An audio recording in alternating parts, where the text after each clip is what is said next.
নমস্কার, আমি সুনন্দা। আপনারা এখন দেখছেন সুনন্দা কুকিং অ্যান্ড ব্লগস। আমার আজকের রেসিপি রেস্টুরেন্ট স্টাইলে মিক্সড ফ্রাইড রাইস। কম সময়ে একদম রেস্টুরেন্টের মতোই একই স্বাদের মিক্সড ফ্রাইড রাইস বাড়িতে কী করে তৈরি করবেন সেটাই আজকে আমি তৈরি করে আপনাদেরকে দেখাবো। তো মিক্সড ফ্রাইড রাইস বানানোর জন্য প্রথমেই আমি পরিমাণ মতো চাল নিয়ে নিয়েছি। চালটাকে আমি খুব ভালো করে ধুয়ে জল ঝরিয়ে নিয়েছি। এখানে আমি বিরিয়ানি চালটাই ব্যবহার করছি, বাসমতি চাল দিয়েও করে নিতে পারেন। আর এখানে আমি দেখুন ভাত রান্না করার জন্য প্রথমে জল নিয়ে নিয়েছি। আমি আজকে হাঁড়িতে ভাতটা রান্না করব, তো হাঁড়িতে আমি একটু বেশি করে জল নিয়েছি, যাতে ভাতটা যখন তৈরি করব ভাতের মাঠটা যাতে গাঢ় না হয়ে যায়, আর জলটা যাতে নোনতা নোনতা হয় সেই পরিমাণে আমি এখানে নুন দিয়ে দিলাম। জলটা ফুটিয়ে নেব, তবে জলটা ফোটানোর আগে এখানে আমি 1 টেবিল চামচ সয়াবিন তেল বা রিফাইন্ড অয়েল অ্যাড করে দিলাম। আর এখানে আমি দিয়ে দেব লং। অন্য কোনো গোটা গরম মশলা এর মধ্যে একদমই ব্যবহার করব না, কারণ অন্য কোনো গোটা গরম মশলা খুব একটা ভালো লাগবে না, খাটবে না এই রেসিপিতে। লংটা দেওয়ার কারণটাই হলো একটু স্পাইসি হওয়ার জন্য। খুব বেশি মাত্রায় কিন্তু লং দেওয়া যাবে না। এই লংগুলোকে আমি এবার এর মধ্যে দিয়ে দিলাম। এইবার আমি জলটাকে খুব ভালো মতো করে ফুটিয়ে নেব। যখন জলটা খুব ভালো ফুটে যাবে তারপর কিন্তু আমি ধুয়ে রাখা জল ঝরানো চালটা অ্যাড করে দেব। এদিকে জলটা ফুটতে থাকুক। চালটা দেওয়ার আগে আমি বাদবাকি উপকরণগুলো আস্তে আস্তে করে রেডি করে নিচ্ছি। সমস্ত উপকরণ রেডি করে তারপর আমি আপনাদের সাথে শেয়ার করছি। দেখতেই পেলেন জলটা কতটা পরিমাণ ফুটেছে। এরপর আমি কিন্তু চাল এর মধ্যে অ্যাড করে দিলাম। গ্যাসের ফ্লেম কিন্তু আমার বাড়ানো আছে। গ্যাসের ফ্লেমটা বাড়িয়েই আমি ভাতটাকে করব। 80% চাল ফুটে উতলে ওঠার পর আমি গ্যাসটাকে মিডিয়াম ফ্লেমে করে দেব। তো এবার চালটাকে কিছুক্ষণ আমি ফুটিয়ে নিই। 80% ফুটিয়ে নিয়েছি। এরপর আমি দেখুন গ্যাসটাকে অফ করে হালকা করে নেড়ে নিলাম।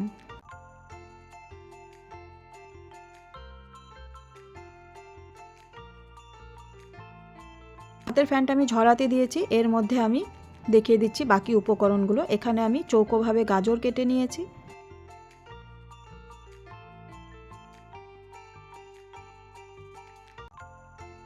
বিনস কেটে নিয়েছি এভাবে ছোট ছোট টুকরো করে। একটা মাঝারি সাইজের পেঁয়াজ ঝিরিঝিরি করে কেটে নিয়েছি। একটা ছোট্ট টমেটো, অর্ধেকটা টমেটো আমি এখানে টুকরো করে নিয়েছি। চৌকো করে কেটে নিয়েছি ক্যাপসিকাম। কাঁচা লঙ্কা এখন আপাতত গোটা রেখেছি। রসুন আর আদাটাও আমি এভাবে গোটা রেখেছি। আদা, রসুন, কাঁচা লঙ্কা সাথে টমেটো কখন কিভাবে আমি ব্যবহার করব সেটা আমি রান্না করতে করতে আপনাদেরকে শেয়ার করে দিচ্ছি। ভাতের ফ্যানটা ঝরিয়ে নিয়েছি। এরপর আমি হাঁড়ির ঢাকনাটা কিন্তু খুলে রাখলাম গরম বাষ্পটা বেরিয়ে যাওয়ার জন্য। গরম বাষ্পটা বেরোনোর পর একটা পাত্রে আমি ভাতগুলোকে ছড়িয়ে ঠান্ডা করে নেব। এইদিকে কড়াই খুব ভালো করে গরম করে নিয়েছি। সয়াবিন তেল গরম করে প্রথম টুকরো করে কেটে রাখা গাজরগুলোকে দিয়ে কিছুক্ষণ ভেজে নেব। গাজরটা যেহেতু সব থেকে বেশি শক্ত ভেজিটেবলস, আজকে আমি যা যা ভেজিটেবলস এখানে অ্যাড করছি তার মধ্যে, তাই গাজরটা প্রথমে দিলাম। একটুক্ষণ 2-4 মিনিট কুক হওয়ার পর আমি দিয়ে দিলাম বিনসগুলো দিয়েও একটুখানি ভেজে নেব। এভাবে ঘন ঘন নেড়ে দিচ্ছি যাতে লেগে না যায়, মানে পুড়ে না যায়। ভাজা হয়ে গেল। ক্যাপসিকামটা আমি এখন দিলাম, কারণ ক্যাপসিকাম আগে দিলে খুব বেশি ভাজা হয়ে গেলে বেশি এটা সেদ্ধ হয়ে যাবে, তখন কিন্তু ভালো লাগবে না। সেজন্যই আমি ক্যাপসিকামটা শেষে দিলাম।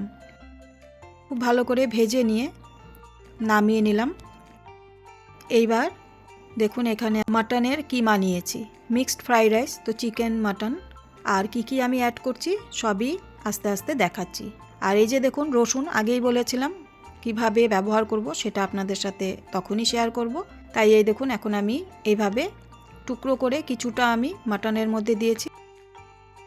আর আমি এখানে চিংড়ি মাছ নিয়ে নিয়েছি কিছুটা পরিমাণ, তার মধ্যে রসুনের টুকরো দিয়ে এবার দুটো উপকরণের সাথে গোলমরিচ একটু একটু করে দিয়ে দিচ্ছি।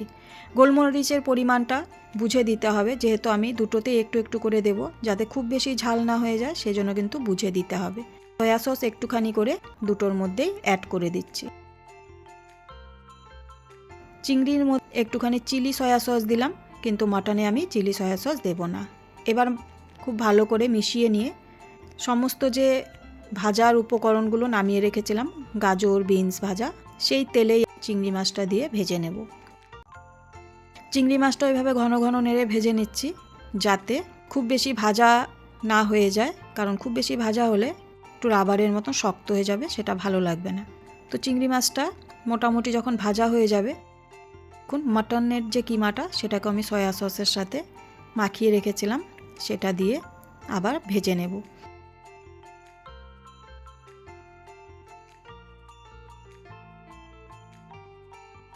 এখন কিন্তু আমি লো ফ্লেমে ভাজাগুলো করছি। লো ফ্লেমেই ভাজাগুলো করে নিতে হবে। হাই ফ্লেমে করলে তাড়াতাড়ি ভাজা হয়ে যাবে, কিন্তু কাঁচা কাঁচা থাকবে। এবার চিকেনের কিমাকে শুধুমাত্র নুন আর একটু সয়াবিন তেল বা রিফাইন্ড অয়েল দিয়ে মাখিয়ে রেখেছিলাম, সেটাকে দিয়ে দিলাম। দিয়ে খুব ভালো করে এটার সাথে সব উপকরণকে এভাবে মিশিয়ে নিই। এগুলো ভাজা হয়ে গেল মোটামুটি। এদিকে দুটো ডিম খুব ভালো করে ফেটিয়ে নিলাম। এবার এই উপকরণগুলোকে কড়াইতে একটুখানি সাইড করে নিয়ে এর মধ্যে আমি ডিমটাকে দিয়ে ভেজে নেব। সহজভাবে রেস্টুরেন্ট স্টাইলে মিক্স ফ্রাইড রাইস তৈরি করছি, সেটা তো আপনাদের সাথে বললাম। সহজ বলার কারণটাই হচ্ছে, দেখুন আমার রান্নার পদ্ধতিটা কিন্তু একদমই সহজ। সব রকমই প্রসেস কিন্তু করছি, কিন্তু সেটা কিন্তু সহজভাবে। আপনারা হয়তো দেখে বুঝতেই পারছেন, আমি কিন্তু যখন ভেজিটেবলসগুলো ভাজলাম তখনও কিন্তু প্রত্যেকটা ভেজিটেবলস আমি একসাথে দিয়েই ভেজে নিয়েছি। একটা একটা করে ভেজে তুলে নিয়ে আর একটা দিয়ে আবার ভেজে তুলে নিয়ে এভাবে কিন্তু করিনি, তাহলে কিন্তু অনেকটা সময় লেগে যাবে। আর এখানে দেখুন চিকেন, মাটন, কিমা আর চিংড়ি সাথে ডিম আমি কিন্তু পরপর এক এক করে দিয়ে এভাবে ভেজে নিচ্ছি। বারবার করে আমি একটা একটা পদ যদি ভাজতে যাই তাহলে বেশি সময় লাগবে। তো সহজভাবে বলা মানেই তো শর্টকাটে যাতে আমরা কাজটা করতে পারি, সেটাই।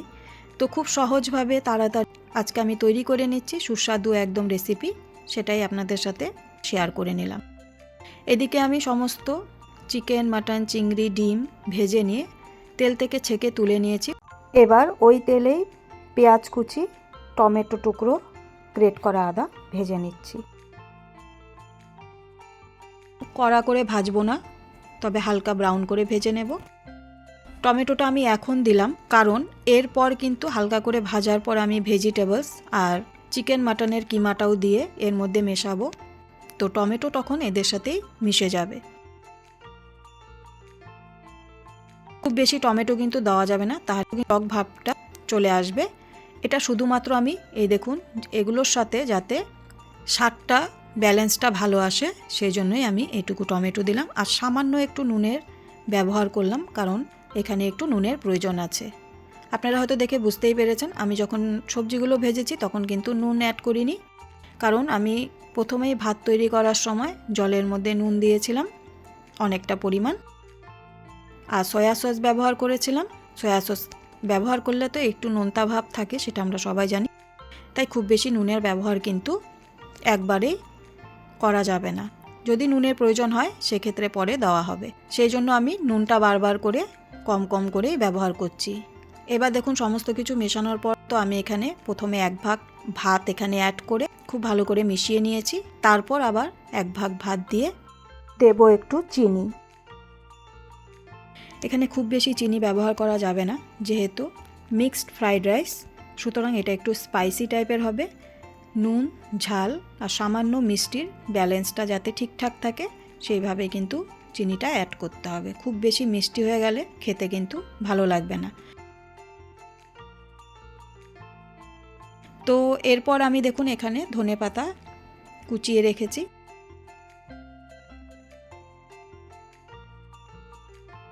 লঙ্কা কুচিয়ে রেখেছি। কাঁচা লঙ্কাটা গোটা রেখেছিলাম, সেটাই এবারে কিন্তু কুচিয়ে নিয়েছি। এবার মোটামুটি লো টু মিডিয়াম আঁচে আমি কিছুক্ষণ ভাতটাকে এইভাবে ফ্রাই করে নিলাম সব কিছুর সাথে। এরপর আমি এখানে লঙ্কা কুচিগুলোকে প্রথমে দিয়ে দিলাম। দেওয়ার পর এরপর আমি ধনেপাতা কুচিগুলোকে এভাবে ছড়িয়ে নিচ্ছি। আর যখনই ভাত দেওয়ার পর কড়াইতে নাড়াচাড়া করব, তখনই কিন্তু মনে রাখতে হবে খুব আলতোভাবে নাড়তে হবে যাতে চালগুলো ভেঙে না যায়। আর দেখে হয়তো বুঝতেই পারছেন ভাতটা কতটা ঝরঝরা হয়েছে। দেখুন দেখতে কতটা লোভনীয় লাগছে। এবার আমি এই ধনেপাতা আর কুচনো লঙ্কাটা দেওয়া হয়ে গেছে, ভালো করে ভাতের সাথে নেড়েচেড়ে মিশিয়ে নেব। রান্না কিন্তু প্রায় আমার কমপ্লিট হয়ে গেছে। রেসিপি কিন্তু একদম তৈরি। সুস্বাদু রেসিপি, সহজভাবে রেস্টুরেন্ট স্টাইলে স্পাইসি মিক্সড ফ্রাইড রাইস তৈরি হয়ে গেছে। গ্যাসটা অফ করে দিলাম, দিয়ে এবার আমি এইটাকে আলতোভাবে মিশিয়ে নেব। মিশিয়ে কিন্তু আমি ঢাকা চাপা দিয়ে রেস্টের জন্য রেখে দেব 20 থেকে 25 মিনিট। দেখুন কতটা ঝরঝরা হয়েছে আর আমি কতটা হালকাভাবে এভাবে নেড়ে দিচ্ছি।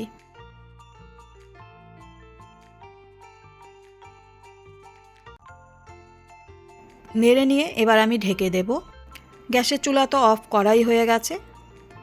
তো দেখুন 20 থেকে 25 মিনিট পর আমি সার্ভ করার জন্য রেডি করছি। দেখে হয়তো বুঝতেই পারছেন রাইসটা কতটা ঝরঝরা হয়েছে আর কতটা লোভনীয় হয়েছে। তো রেস্টুরেন্ট স্টাইলে সুস্বাদু সহজভাবে বাড়িতে তৈরি করে নিন এবার এইভাবে মিক্সড ফ্রাইড রাইস। তো মিক্সড ফ্রাইড রাইস আজকে আমার তৈরি হয়ে গেল ফাইনালি। আপনাদের কেমন লাগলো অবশ্যই জানাবেন।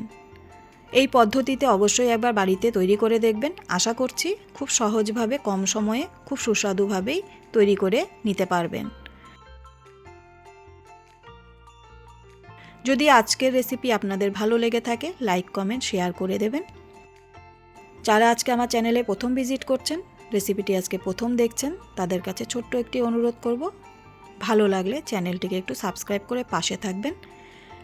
চাইলে পাশে থাকা বেল আইকনটা একটু প্রেস করে রাখবেন, তাহলে নিত্য নতুন আমি যত রেসিপি শেয়ার করব আপনারা দেখে নিতে পারবেন।